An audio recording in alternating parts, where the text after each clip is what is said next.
ஸ்ரீமத்யை கோதாயை நமஹ.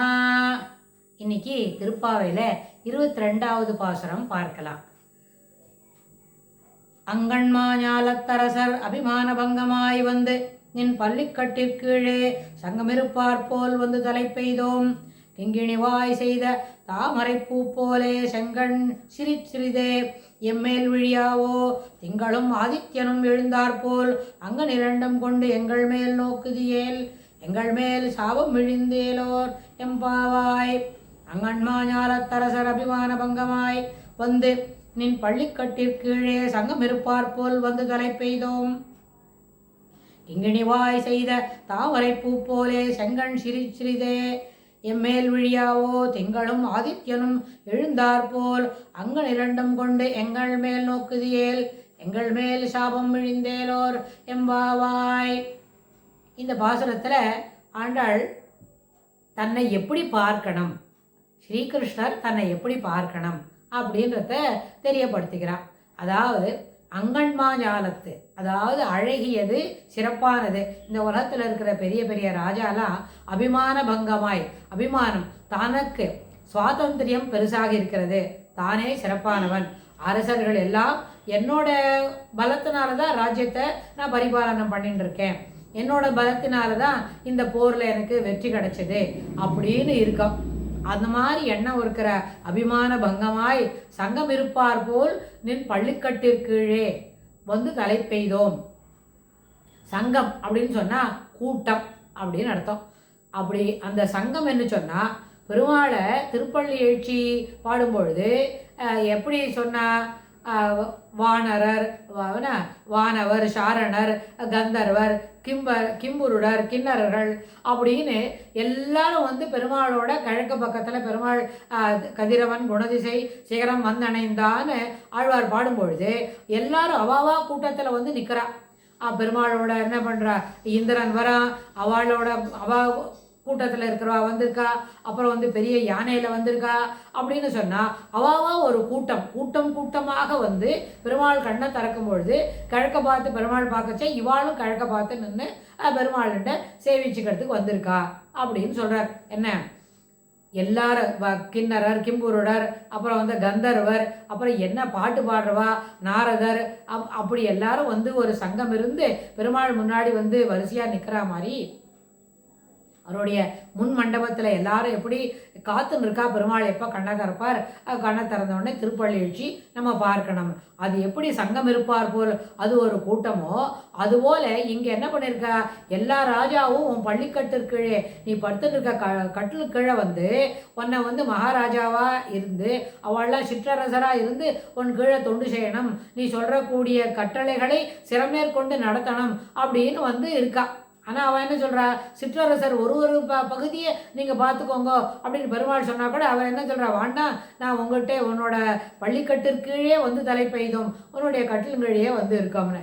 ஆண்டாள் என்ன சொல்கிறா, அதுபோல அவள்லாம் எப்படி அந்த ராஜாலாம் இவ்வளோ அழகிய உலகத்தை இருக்கா, இப்போ இயற்கை எழில் மிக்க உலகம், இதில் வந்து சில இடத்துல சரியான இயற்கை எழில் கொஞ்சாது அப்படின்னு நினைக்கலாம் கூட, ஆனால் எல்லா இடத்துலையும் ஈஸ்வர சிருஷ்டியில் இந்த உலகத்தில் இருக்கிற எல்லா இடமுமே இயற்கை எழில் மிகுந்து இருக்கக்கூடிய இடம்தான். அதை நம்ம பார்க்கக்கூடிய விதம் இருக்குது, அதை பராமரிக்கக்கூடிய விதம் இருக்குது. அதுபோல் எல்லா இடத்துலையும் அது நம்ம இருக்குது. ஆகாசத்துலேருந்து பார்த்தா எல்லா இடமே நன்னா இருக்குது அப்படின்னு சொன்னால் சின்ன சின்ன தவறுகள், சின்ன சின்ன பிழைகள், சின்ன சின்ன ஏறுமாறாக இருக்கிறதெல்லாம் அதை என்ன பண்ணாது, ரொம்ப உயரத்துலேருந்து பார்த்தா தெரியாது.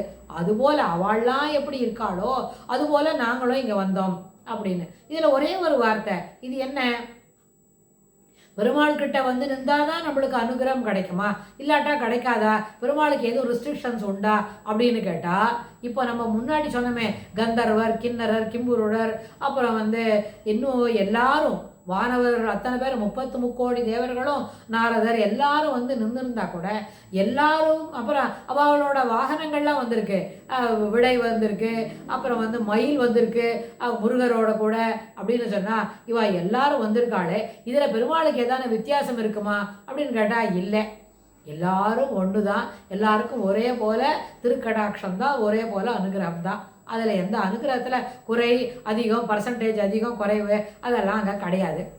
அதுபோல் நாங்கள் இங்கே வந்தோமே எப்படி இருக்க வந்து தலை பெய்தோம் அப்படின்னு சொன்னால் பெருமாளுக்கும் ஒரு ரேஞ்சுக்கு மேலே அவருடைய அனுகிரகம் போகாது, அப்படி கிடையாது. பெருமாளோட அனுகிரகம் எப்பவும் இருக்கும்.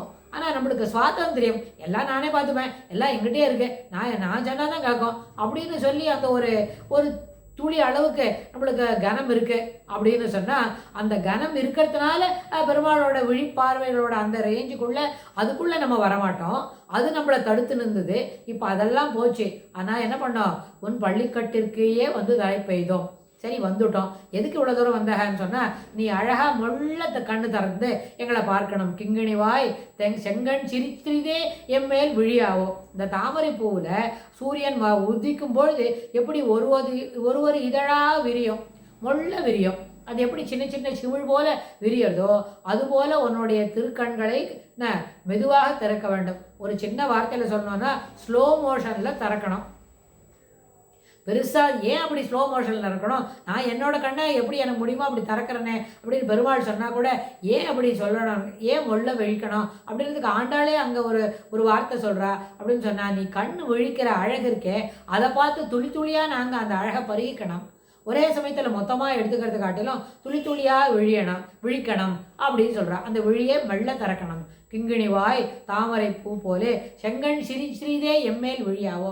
மொள்ளமாக திறந்து அப்புறம் முழுஷாக திறந்து குளிர கடாக்கணும். செங்கண் சொன்னால் செம்மையான கண் மாத்திரம் இல்லை, அழகான கண், சிறப்பானது அப்படின்னு சொல்லி அதுக்கு பொருள். அப்படின்னு சொன்னால் அங்கன்னு சொன்னால் என்ன சொன்னால் அழகிய, செங்கை என்ன சொன்னால் செம்மை.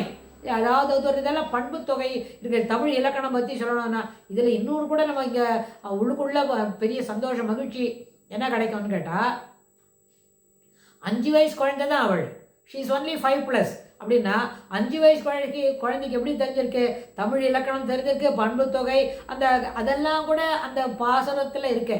இது ஒரு பதிவில் பார்க்கும் அப்படி நம்ம வேணால் பேசுறதுக்கு சொல்லிக்கிறோமே தவிர இது எந்த பதிவிலும் இல்லை. அவளுக்கு எக்ஸ்டம்போராக வந்தது. ஆண்டாள் ஒரு பிளான் பண்ணி எழுத்தை மாற்றி இதுக்கு பொருள் வரல, இந்த கவிதை இப்படி இருக்கணும் அப்படி சொன்னதில்லை. தன்னடைவே அப்படி தானாக வந்தது. ஆண்டாள் என்ன பண்ணிட்டா, திருவாய்ப்பாடியில் என்ன நடக்கிறதோ அதுபோல் தன்னை அனுகாரணம் பண்ணிக்கொண்டு தான் அப்படி இருக்கணும்னு சொன்னான். அதனால் பெரியாழ்வார் திருமாளிகையே இவரோட அடைமா எடுத்து வடபெரும் கோயிலுடைய இடமே நந்தகோபன் இருக்கிற ஸ்ரீகிருஷ்ணரோட திருமாளிகை ஆச்சு. ஸ்ரீவல்லிபுத்தூரில் இருக்கிற அந்த ஏரி இருக்கே அவள் ஆண்டாள் ஸ்நானம் பண்ணினது, அதுவே யமுனா நதி தீரமாச்சு. இவளுடைய நண்பர்கள் தோழிகள் இருக்காளே, அதுவே யமுனா தீரத்தில் கிடைக்கக்கூடிய கோபிகா ஸ்திரீகளாக இருந்து எல்லாரும் பெருமாளை நம்ம அனுபவிக்கணும், கிருஷ்ணரை அடைய வேண்டும். எப்படி எனக்கு துணைக்கு வரணும். அந்த எப்படி அது ஒரு நாடகம் தானே. இது 5-6 சீன் இருக்குது. முதல்ல 5 சீன் அது என்ன தயார் பண்ணிக்கிறதுக்கு, அப்புறம் 6லேருந்து 10 வரைக்கும் தோழிகளை எழுப்பினா, 11 10 6லேருந்து 10 15 வரைக்கும், 16லேருந்து 20 வரைக்கும் அவளோட நந்தகோபரோட மாளிகைக்கு சென்று அவளெல்லாம் கண் விழிச்சு சொன்னா. 21 22 வரும்போது பெருமாள் கொஞ்சம் கொஞ்சமாக கண்ணை திறக்கணும், முள்ள எங்களை பார்க்கணும். செங்கண் சிரிச்சிதே எம்மேல் விழியாவோ. எப்படி இருக்கணும் அது, திங்களும் ஆதித்தனும் எழுந்தார் போல் அங்கள் இரண்டும் கொண்டு எங்கள் மேல் நோக்குதியேல். திங்கள்னு சொன்னால் சந்திரன், ஆதித்யன் சொன்னால் சூரியன். சூரியன் எப்படி இருக்கும்னு சொன்னால் சூரியனோட வெப்பம் என்ன பண்ணும், தீக்ஷணியமாக தான் இருக்கும். ஆனால் அது என்ன பண்ணும், ரொம்ப சுத்தம் பண்ணும், மனதில் இருக்க அழுக்க நிற்கும். ஸோ சூரியனோட ஒளி அழுக்க நீக்கும் என்று சொன்னால் சந்திரனோட ஒளி என்ன குளிர்ச்சியாக இருக்கும். அந்த குளிர்ச்சியும் இன்னொன்று கூட முக்கியமாக சொல்லுவா, சூரியனோட ஒளி என்ன பண்ணணும்னு சொன்னால் ஆரோக்கியம் கொடுக்கும். ஆரோக்கியம் என்றது என்ன, எல்லா விதமான தீங்கும் நீங்கினாலே ஆரோக்கியம்தான். உடம்புல இருக்கிற அழுக்கு போகணும், அப்புறம் மனசில் இருக்கிற அழுக்கு போகணும், அது சாமானில் இருக்கிற அழுக்கு போகணும், சுற்றுப்புறத்தில் இருக்கிற அழுக்கெல்லாம் போகணும். எல்லாமே சூரியனால் பண்ண முடியும். அந்த சூரியனுக்கு அந்தர்யாமி யார், சூரியநாராயணன் தான். அந்த சூரியநாராயணனுக்கு இருக்கிற எல்லா சக்தியும் அதில் இருக்கிற தீக்ஷண்யம் அது எப்போ இருக்கும், ஒரு வருஷத்தில் ஒரு 20-25 நாள் தான் ரொம்ப தீக்ஷணமாக இருக்கும். மற்றபடி சூரியன் செய்கிற வேலையை அன்றாடம் அது செய்தால் தான் மொட்டு மலரும், அப்புறம் உலகத்தில் இருக்கிற கிருமி நாசினி எல்லாம் போகும். அதனால் சூரியன் திங்களும் ஆதித்யனும் எழுந்தாற்போல் எங்கள் 2 கண் எங்கள் மேல் நோக்குதல். உன்னுடைய அந்த 2 கண்ணையும் தெரிஞ்சு என்ன பண்ணோம், புண்டரீகாக்ஷன், கமலபத்ராக்ஷன், அப்புறம் கமலநயனன், கமலக்கண்ணன் அப்படின்னு சொன்னால் இது எல்லாத்தையும் தாமரை பூ போல இருக்கிற கண்கள் மூலமாக எங்களை அந்த கண்ணை திறந்து பார்த்து எங்களை அனுகிரகம் பண்ணோம். விழுந்தா என்ன ஆகும் தெரியுமா, எங்கள் மேல் சாபம் நோக்குதியேல். எங்கள் மேல் என்ன சாபம் எப்படி என்ன இருக்குது, எங்களுக்கு மேலே சாபம் என்ன இருக்குதுன்னு சொன்னால், ஜென்மாந்தரமாக இருக்கே பாவமெல்லாம் சேர்த்து வச்சுட்டு இருக்கமே அதெல்லாம் நீக்கணும். நோக்குதியேல் எங்கள் மேல் சாபம் இழிந்து நீ குளிர கடாட்சிச்சான உன்னுடைய திருக்கடாட்சம் எங்கள் மேலே இருக்கிற என்ன பாவங்களை நீக்கிவிடும். அதனால் கிருஷ்ணா நீ என்ன பண்ணணும், முள்ள துளி துளியாக கண்ணை திறந்து எங்களை நீங்கள் பார்க்கணும்.